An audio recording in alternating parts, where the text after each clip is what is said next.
오늘 하나님께서 우리에게 주시는 말씀은 신약성경 빌립보서 2장 5절부터 11절까지 말씀입니다.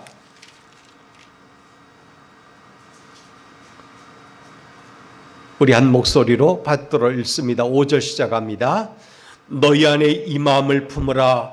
곧 그리스도 예수의 마음이니 그는 근본 하나님의 본체시나 하나님과 동등됨을 취할 것으로 여기지 아니하시고 오히려 자기를 비워 종의 형체를 가지사 사람들과 같이 되셨고 사람의 모양으로 나타나사 자기를 낮추시고 죽기까지 복종하셨으니 곧 십자가에 죽으심이라.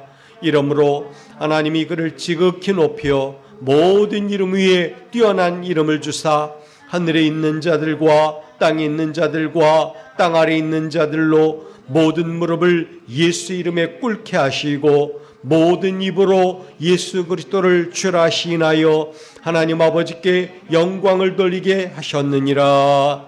아멘.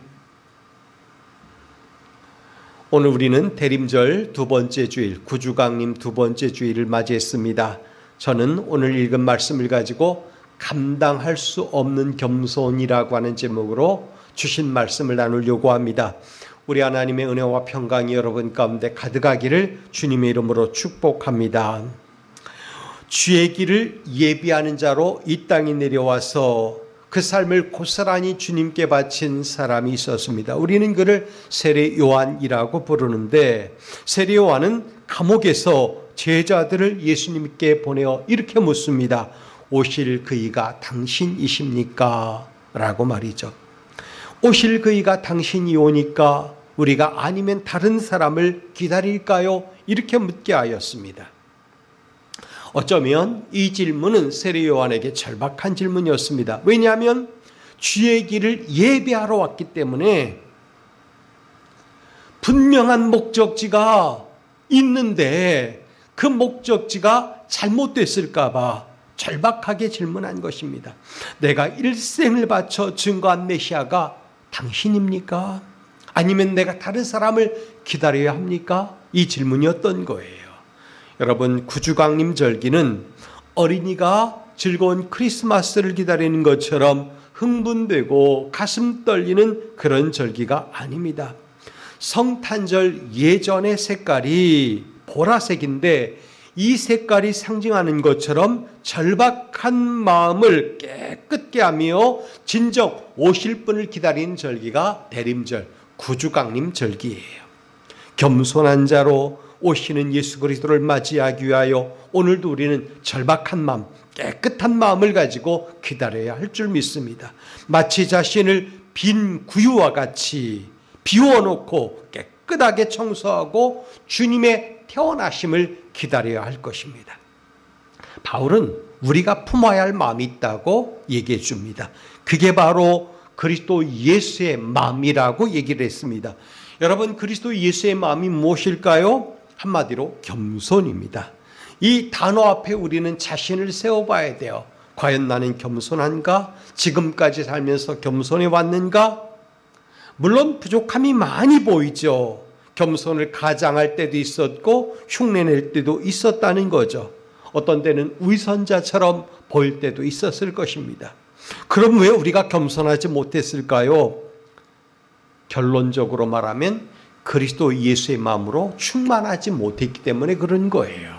그래서 바울은 그리스도 예수의 마음이니라고 말하면서 그리스도 예수 마음이 가득 찬 사람이 겸손해질 수 있다고 얘기를 하는 것입니다. 여러분, 진정한 겸손은 먼저는 내가 하나님 앞에 부족한 피조물임을 고백하는 거예요. 하나님이 지으신 존재라는 거죠. 하나님의 위대하심 앞에 나를 세우는 게 겸손이에요.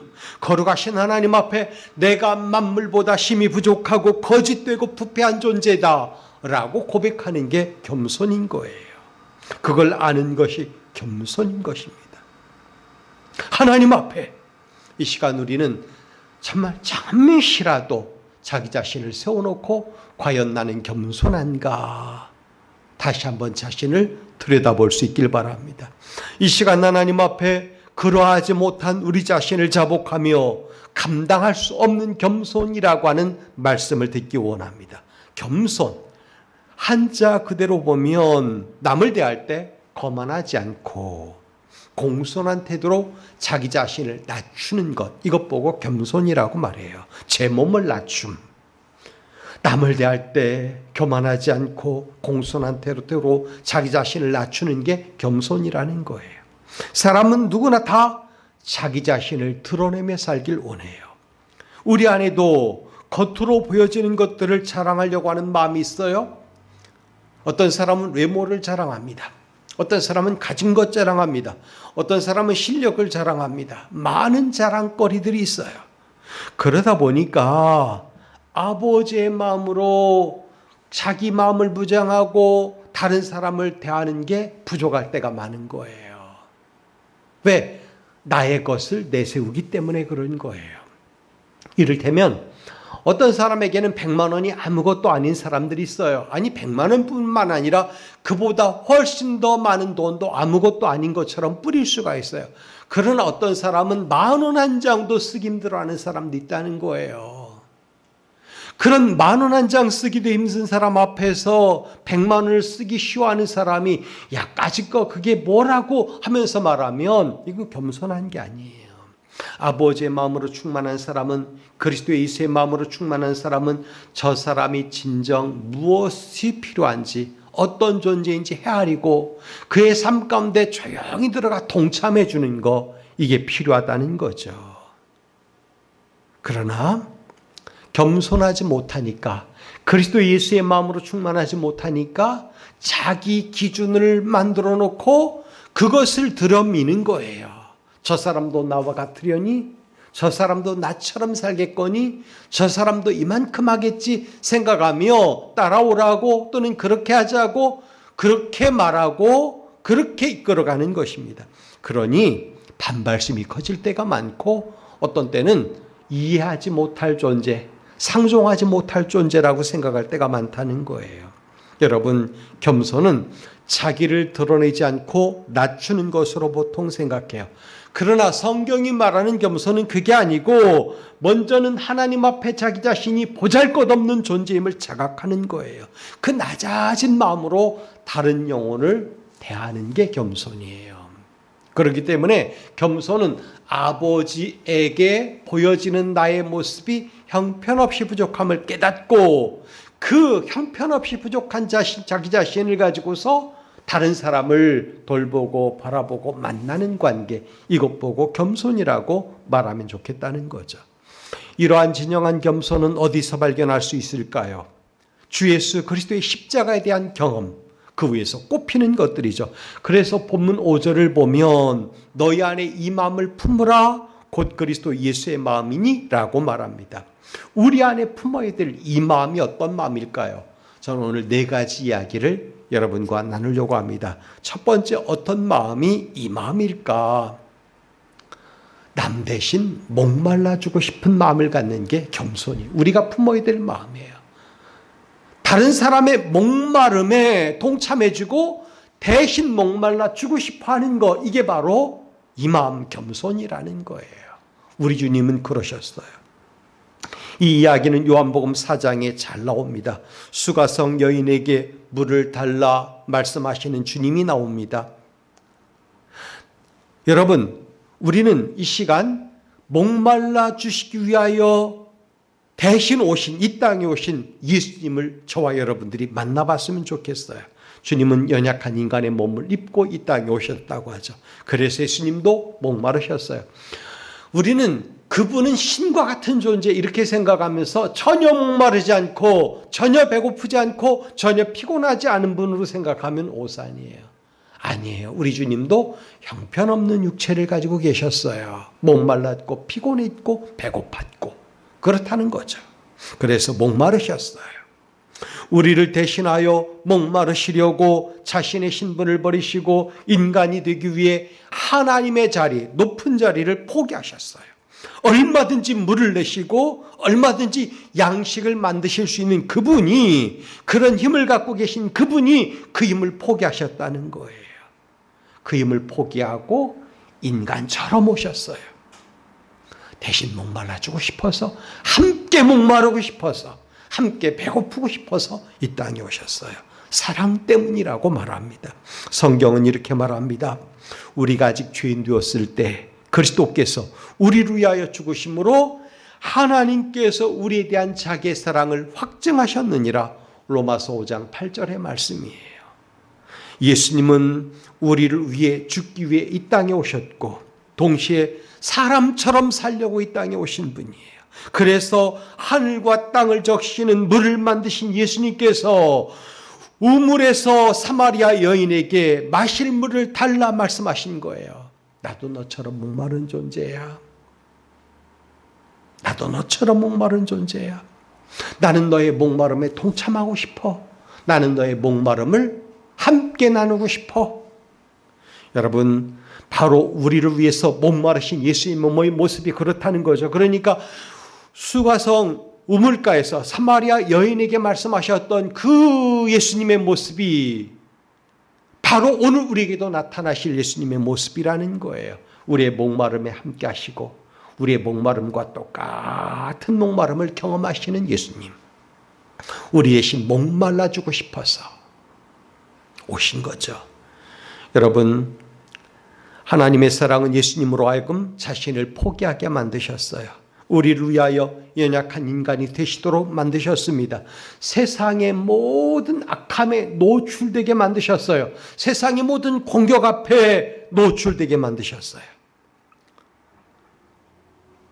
세상의 모든 악함의 대명사가 십자가였습니다. 주님은 그 십자가 앞에도 노출되셨어요. 그 이유는 한 가지입니다. 우리를 사랑하셨기 때문에 우리 대신 목말라 주려고 연약해지신 거예요. 주님은 죽음의 자리에 내려갈 정도로 연약해지셨습니다. 진정으로 그리스도인으로 살기를 원한다면 자기 자신을 십자가에 못 박아 죽이는 죽음이 필요한 거예요. 요한복음 4장 7절의 말씀에 보면 주님은 여인에게 물을 달라 말씀하십니다. 우리를 위하여 인간의 몸을 입고 우리 대신 목말아 주시려고 오셨기 때문에 그 물을 요구하는 거예요. 여러분, 남을 위해 목말라 할 수 있는 마음, 이게 바로 사랑이고 예수의 마음이에요. 이 마음이라는 거죠. 그래서 목마른 세상을 살다가 주님 앞에 서면 우리도 눈물이 나는 기도를 할 수 있는 거예요. 목마른 세상을 살다가 주님 앞에 기도로 서면 마음이 그대로 녹아버리는 거예요. 신앙인은 삶이 힘겨울 때마다 주의 말씀 속으로 들어가게 됩니다. 그 말씀 속에는 우리 대신 목말라주고 싶어하는 예수님의 마음이 들어있어요. 그래서 우리는 목마름의 문제를 가지고 주님 앞에 나가 엎드리면 우리 대신 목말라주고 싶어 하시는 예수님을 만나게 되는 거예요.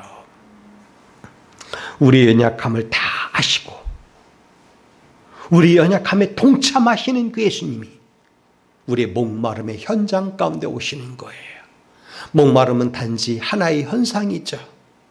어떤 사람은 헐벗은 거, 어떤 사람은 가난해진 거, 어떤 사람은 병든 거, 어떤 사람은 삶이 막히는 거, 어떤 사람은 무거운 인생의 짐, 이런 현장이죠. 여기 오셔서 대신 그 일을 감당해주고 대신 그 일을 해주고 싶어 하시는 우리 주님이라는 거죠. 주님은 말씀하십니다. 내가 너를 위해 목마르기 원한단다. 여러분, 이 말에 큰 위로를 받길 바랍니다. 나를 위하여 대신 목말라 주고 싶어 하시는 우리 주님이 계시니 그 넉넉한 품이 있으니 우리는 주님 품 안으로 달려가면 되는 거예요. 거기서 큰 위로와 평강을 얻게 될 줄 믿으시기 바랍니다. 두 번째, 그 마음 뭐냐? 이 마음은 비천한 곳까지 내려가려고 하는 마음이라는 거예요. 여러분, 다른 사람이나 어떤 사회단체가 나에게 유익이 되고 나를 높이 끌어줄 것 같으면 우리는 적극적으로 가려고 그래요. 줄을 대려고 하고 소개받으려고 하고 돈 내고라도 참여하려고 하고 시간과 정열을 거기에 투자하려고 합니다. 그러나 나를 끌어줄 이유도 없고 오히려 평균 이하로 나를 떨어뜨리려고 하는 사람이나 조직이라면 몸담지 않아요. 누구도 거기 안 가는 것입니다. 우리가 성탄절에 부르는 찬양 하나가 있습니다. 그 어린 주 예수 눌 자리 없어. 그 귀하신 몸이 구유에 있네. 이렇게 말을 했어요. 한번 생각해 보세요. 인간의 정서와 비교해서 예수님이라면 하늘 보좌에 그냥 계셔야지. 거기서 누릴 영광과 실력을 그대로 발휘하며 사셔야지. 왜? 실력 없는 자처럼, 눌 자리 없는 자처럼 평안한 침대 하나 없이 구유에 누이시러 이 땅에 오셨을까 하는 거죠. 여러분, 그게 성탄이에요. 성탄은 하나님이 친히 인간의 몸을 입으시고 가장 낮은 자리에 내려오신 사건이지 않습니까? 그것 보고 성육신이라고 하는 거예요. 우리는 죄로 인하여 버림받고, 세상에서 실패로 인하여 버림받고, 욕심으로 인하여 버림받고, 때로는 잘못된 실수로 인하여 남들로부터 따돌림을 받습니다. 형편없는 실력 때문에 따돌림을 받기도 합니다. 직장 생활할 때 왕따 당하는 느낌도 있을 수 있어요. 비난받을 때도 있다는 거죠. 이러한 우리를 위하여 예수님께서 찾아오시는 것입니다. 얼마나 감격한 일일까요? 내가 비천한 곳에 있을 때 다른 사람은 다 떠나고 더 좋은 자리 가려고 가고 더 좋은 사람을 만나려고 떠나지만, 그래서 거기서 나 혼자 남아서 눈물을 흘릴지라도 그 비천한 곳까지 내려오시는 우리 주님이 계시다는 거예요. 바로 그게 이 마음이에요. 주님은 그런 우리를 위하여 찾아오셨습니다. 이게 얼마나 감동스러운 일일까요? 거룩하신 속성으로 인하여 더러운 죄인을 곁에 둘 수 없었던 주님은 하나님 자신이 사랑이시기에 아름다운 작품과만 사귐을 가져야 되겠기에 우리를 그 비천한 곳에서 끌어올리셔서 씻겨주시고 깨끗한 옷 입혀주시고 거룩하게 하시고 마음을 새롭게 해주시고 그러면서 교제하기를 기뻐하시는 거예요. 아담과 하와를 보시는 하나님의 마음을 묵상해 봅니다. 그 현장을 가봅니다. 하나님이 주신 가장 좋은 것을 스스로 차버리지 않았습니까? 두려워 떨고 있는 그들을 보시면서 하나님 마음은 어떠하셨을까요? 어쩌면 눈물을 흘리는 아버지의 모습이 보였을 거예요. 상심과 실망으로 인하여 고통당하셨을 하나님의 모습도 느껴볼 수 있을 것입니다. 하나님께서는 에덴 동산에서부터 십자가의 죽음만큼 심한 고통으로 슬퍼하셨을지 몰라요. 왜? 하나님 당신의 기대와 하나님 당신의 자비가 무너졌기 때문에 그런 거예요. 그럼에도 불구하고 하나님의 그 크신 사랑은 인생이 망하는 것을 지켜보고만 계시는 게 아니라 통제하시고 오히려 끌어내시고 다시 세우시는 분이에요. 이게 바로 하나님의 사랑이에요. 그러기 위하여 비천한 곳에 자신의 가장 소중한 것, 즉 당신의 아들 예수 그리스도를 보내신 거예요. 더 무너지지 않게 하려고. 여러분, 하나님의 내미는 손, 즉 예수 그리스도는 무너진 인생을 붙잡으시는 손이에요. 멀리서 손 붙잡는 게 아니라 가까이 오셔서 비천한 곳까지 내려오셔서 붙드시는 손인 거예요.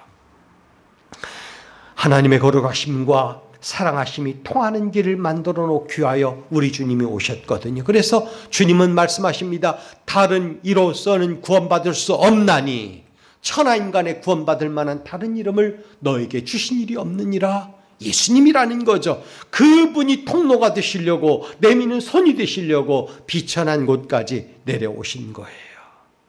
그 사랑하심이 오늘 우리에게 이르는 거예요. 그래서 우리는 그 사랑하심이, 그 사랑의 손길이 우리에게 이르기를 바라서 구주강림 절기를 지키는 것입니다. 그 죽으심의 헌신을 기다리는 거예요. 우리는 그거 아니면 비천한 곳에서 벗어날 길이 없어요. 어떤 사람은 철학으로 그 길을 만들어 보려고 그랬어요.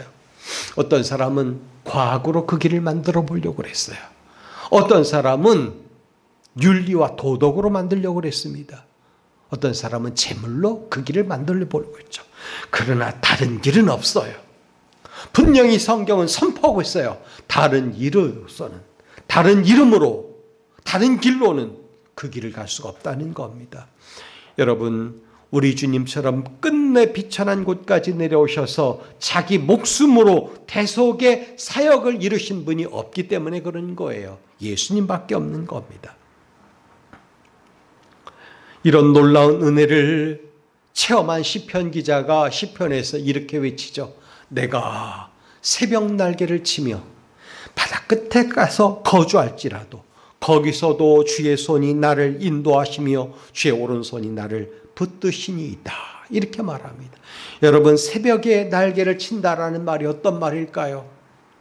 보통 사람의 상식으로 보면 낮에 일합니다. 물론 요즘은 밤에 일하는 사람도 많지만 상식적으로 보면 새벽 날개를 쳤다는 것은 궁지에 몰린 걸 얘기하는 거예요. 또 더군다나 바다 끝에 가서 거주한다는 말도 극단적으로 최후까지 몰린 상황을 얘기하는 걸 거예요. 거기서도 주의 손이 나를 인도하시며 주의 오른손이 나를 붙드시리이다. 시편 기자는 말했다는 거예요. 여러분, 비천한 곳에 있을지라도 우리 아버지의 사랑하심은 저나 여러분에게 임하는 것입니다. 우리 주님은 이 마음을 품고 우리에게 오시는 거예요. 오늘도 저와 여러분 모두 이 마음을 발견할 수 있길 바랍니다. 나의 비천한 곳까지 내려오시려는 그 마음, 이 마음을 기쁨으로 맞이하고 그리고 기다리는 저나 여러분이 되었으면 좋겠습니다. 세 번째로 우리가 품어야 될 마음은 어떤 마음일까요? 섬겨주시려는 마음이에요. 섬겨주시려는 마음. 하나님 나라의 힘은 겸손과 섬김이 있는 것입니다. 높아짐이 있는 게 아니에요. 근데 보면 교회건 사회건 전부 다 높아지려고 그래요.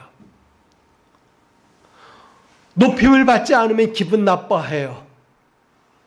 존중받고 싶어해요. 인정받고 싶어해요. 물론 그랬으면 좋겠죠.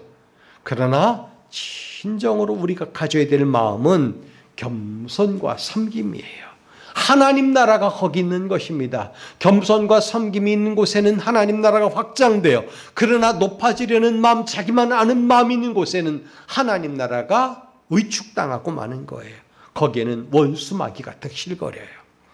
예수님은 누가 더 높은 자인가 논쟁을 계속하고 있는 제자들에게 말씀하십니다. 하나님 나라의 권세와 세상 권세의 차이를 설명해 주십니다. 세상에서는 힘이 얼마나 많은가 거기에 따라서 그 사람이 높은 사람이다 이렇게 말한다는 거죠. 그래서 높은 사람 밑에는 그를 추종하고 섬기는 사람들로 가득해요. 얼마나 많은 재산과 조직을 다스리느냐 거기에 따라서 그 사람이 높은 사람인가 낮은 사람인가 결정이 된다는 거죠. 그렇기 때문에 높은 사람은 세상 권력을 쥐고 흔드는 거예요. 수백억, 수십억의 아니 수십조, 수백조의 돈을 막 휘두릅니다. 마치 자기 돈처럼 물쓰듯 써요. 그러면서 조직을 만들고 자기 사람을 세우고 그래서 흔들리지 않는 아성을 만들려고 그러는 거예요. 이게 세상의 권세예요. 그러나 하나님 나라의 권세는 얼마나 많은 것을 갖고 있느냐, 얼마나 많이 소유했느냐 거기 있지 않아요. 하나님이 주신 것으로 얼마나 하나님 앞에 영광스럽게 사용하고 남을 섬기는 데 썼느냐 거기에 달려 있다는 거예요. 제자들은 주님께서 오신 이유와 그 관심하시는 바가 무엇인지 잘 몰랐어요. 섬김과 죽으심을 통하여 그에게 속한 사람과 나라를 얻고자 하셨던 우리 주님의 마음을 잘 몰랐어요. 그게 바로 구속 역사라는 걸 몰랐어요. 그래서 그들도 세상 사람들처럼 세상 권세를 손에 잡고자 했던 거예요. 그 권력을 맛보고자 했던 것입니다. 높아지고 싶어 했던 거예요. 그러나 주님은 그렇지 않다라고 말씀하셨어요. 여러분, 오늘도 예수님의 그 마음을 본받는 저와 여러분이 되었으면 좋겠습니다. 여러분, 진정한 사랑은 상대에게 종노릇 해주는 거예요. 종이 되는 겁니다. 자유인과 종은 서로 모순되는 것 같아 보여요. 그러나 여기에는 중요한 원리가 들어있습니다. 여러분, 사람은 오직 사랑하고 섬겨야 될 대상뿐인 거예요.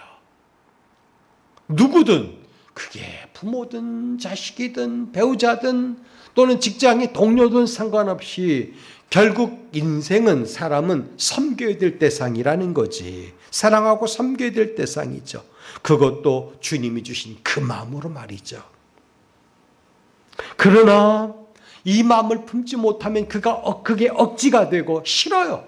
왜 내가 섬겨야 돼? 왜 내가 종노릇해야 돼? 왜 내가 저 사람보다 왜 낮은 자리에 있어야 돼? 인정이 안 되는 거예요. 그러면 그게 세상 나라지 하나님 나라가 아니라는 겁니다. 하나님 나라는 섬기고 사랑하고 돌보는 데 있는 거예요. 그래, 네가 우쭐대라. 그래, 네가 더 높아져라. 그 마음을 품는 거예요. 그런데 우린 그렇게 되면 내가 지는 것처럼, 내가 실패하는 것처럼 생각하죠. 우리 주님은 그것을 이런 식으로 표현하셨어요. 요한 1서 4장 18절 말씀으로 말씀해 주십니다. 사랑 안에 두려움이 없고 온전한 사랑이 두려움을 내어 쫓나니 두려움에는 형벌이 있으므라. 두려워하는 자는 세상에서 온전히 이루지 못하였느니라 라고 말합니다. 여러분, 사랑의 마음은 넉넉한 거예요. 풍성한 겁니다. 사랑은 두려움의 마음을 몰아냅니다. 없을 것 같아도 있게 하시는 하나님을 그 사랑 안에서 우리는 발견해야 돼요. 낮아지는 것 같으나 실제로 높여주시는 하나님을 그 사랑 안에서 우리는 만날 수 있는 거예요. 그렇기 때문에 여러분, 내가 낮아지려고 한다고 해서 진정 낮아지는 건 아니에요. 오히려 하나님께서 그런 사람들을 있게 만드시고 높여주시고 또 세상에서 역전시켜 주시는 거예요. 주님은 우리에게 서로를 종으로 섬길 것을 말씀해 주셨어요. 그래서 당신의 온 목적도 말씀할 때 이렇게 말하죠. 인자에 온 것은 섬김을 받으려 함이 아니라 도리어 섬기려 하고 자기 목숨을 많은 사람의 대속물로 주려 함이니라 그러셨어요. 대속물로 주러 오셨다는 것. 곧 섬김이에요. 서비스. 이 마음을 풍성하게 품을 수 있기를 바랍니다. 왜? 이 마음이 곧 우리 주님의 마음이거든요. 성탄절에 품어야 될 마음이 바로 이 마음이에요. 섬겨주려는 마음. 내가 뭘 도와줄까? 늘 이 말이 나와야 돼요. 내가 무엇을 해줄까? 내가 어떻게 하면 될까? 줄 수 없을 때도 있죠. 여건이 안 될 때도 있죠. 그러나 마음으로 동참해 줘야 돼요. 그때는. 주님은 우리에게 없는 것까지 요구하시는 분이 아니에요. 보리떡 5개가 있다면 그것만 원하시는 거예요. 그 이상을 요구하는 분이 우리 주님이 아니에요. 예수님은 십자가 달려 죽으셨죠. 대속물로 자기를 주신 거예요. 섬겨주시려 이 땅에 오셨던 주님, 그 마음을 품고 우리도 누군가에게 서비스하려는 마음, 진정으로 섬겨주려는 그 마음을 품고 이 세상을 살아갈 수 있게 되길 바랍니다. 마지막으로 우리가 품어야 될 이 마음이 어떤 마음일까요? 대신 죽어주려는 마음이에요. 대신 죽어주려는 마음. 여러분, 우리는 대림절 2번째 주일을 맞이했습니다. 왜 이 계절에 겨울이 올까요? 따뜻한 봄에 이 계절을 맞이하면 마음이라도 녹겠는데 이 계절에 구주광림 절기를 맞이하니 마음도 추워지는 거고 몸도 추워지는 거예요. 주님은 우리를 위하여 십자가를 지시고 골고다 언덕으로 오르셨습니다. 당신의 몸값으로 취급된 은 30냥, 용서하기 어려운 그 순간에도 유다를 향하여까지 친구여라고 부르신 우리 주님, 끝까지 그를 버리지 않으셨다는 거죠. 한 생명을 천하보다 더 귀하게 여기시는 우리 주님은 오늘도 끊임없이 말씀하십니다. 누구를 막론하고 나는 너를 대신하여 죽어주려고 이 세상에 왔노라. 그거죠. 여러분, 주님의 그 아름다운 헌신은 십자가에서 온전히 이루어졌습니다. 아버지는 그 아들이 십자가에 달려 죽는 것을 고스란히 경험하시는 거예요. 어느 누구도 그걸 쉽게 볼 수 없을 거예요. 부모라면. 그런데 아버지는 그걸 지켜보시고 고통받으시며 견디고 계시는 거예요. 성령 하나님도 끊임없는 탄식 속에 그 십자가 사건을 경험하고 계시는 거예요. 왜? 그 아들이 대신 죽음으로 인류가 구원받기 때문에 그런 거예요. 그 인류 속에 저나 여러분이 들어있는 것입니다. 그는 죽음을 향해 갔으며 죽음을 선택하셨고 죽음을 맛보았습니다. 죽음을 다스리는 주인이 되고자 하지 않으시고 죽음의 희생자가 되기 위하여 그 자리에 갔어요. 만약에 죽음을 다스린다고 하면 그 십자가를 외면했거나 아니면은 그걸 파괴하고 정복하러 갔겠죠. 그런데 그렇지 않았다는 거죠. 거기서 피를 흘리심으로 그 피를 만민에게 뿌려주셨던 거예요. 이게 대신 죽으시는 우리 주님이거든요. 여러분, 우리는 이 마음을 품고 세상 사람들처럼 이 땅에 존재해야 돼요. 그 마음을 갖고 살아가는 현장이 하나님 나라가 될 줄 전 믿습니다. 주님께서 거기서 대속을 이루시는 거예요. 이게 바로 겸손하신 우리 주님의 마음인 거예요. 저는 구주강림 두 번째 주일에 저와 여러분이 품어야 될 감당할 수 없는 우리 주님의 겸손, 이 마음을 네 가지로 생각을 했습니다. 대신 목말라 주시려고 한 마음, 비천한 곳까지 내려갈 수 있는 마음, 섬겨주시려는 마음, 그리고 대신 죽어주시려는 마음, 이 마음을 가지고 주님은 우리 가운데 오신 것입니다. 이 마음의 귀한 역사가 저와 여러분 가운데도 자리 잡고 그 마음을 품고 구주강림 절기를 지켜나가는 우리 인생이 되길 주님의 이름으로 부탁드립니다. 기도하겠습니다. 자비하신 아버지, 오늘 우리에게 이 마음을 품으라 말씀하시면서 그리스도 예수의 마음이라고 가르쳐 주셨는데 주님이 겸손했던 것처럼 우리도 그 마음을 품게 하여 주옵소서. 아버지, 우리도 대신 목말라 주고 싶어하는 마음을 늘 품게 하여 주옵소서. 비천한 곳까지 내려갈 수 있는 그 마음을 품게 하여 주옵소서. 섬겨주고 싶어하는 마음을 항상 갖게 하시고 대신 죽으려는 마음도 갖게 하여 주옵소서. 그 마음으로 하나님 나라의 아름다움이 이 땅에 강림하는 것을 기다리며 사람들에게 소개해 주는 하나님 나라의 귀한 백성들이 되어 살게 하여 주옵소서. 오늘도 구주강림 절기를 지키는 주의 백성들을 위해 함께 하여 주시기 원하며 예수 그리스도 이름으로 기도하옵나이다. 아멘.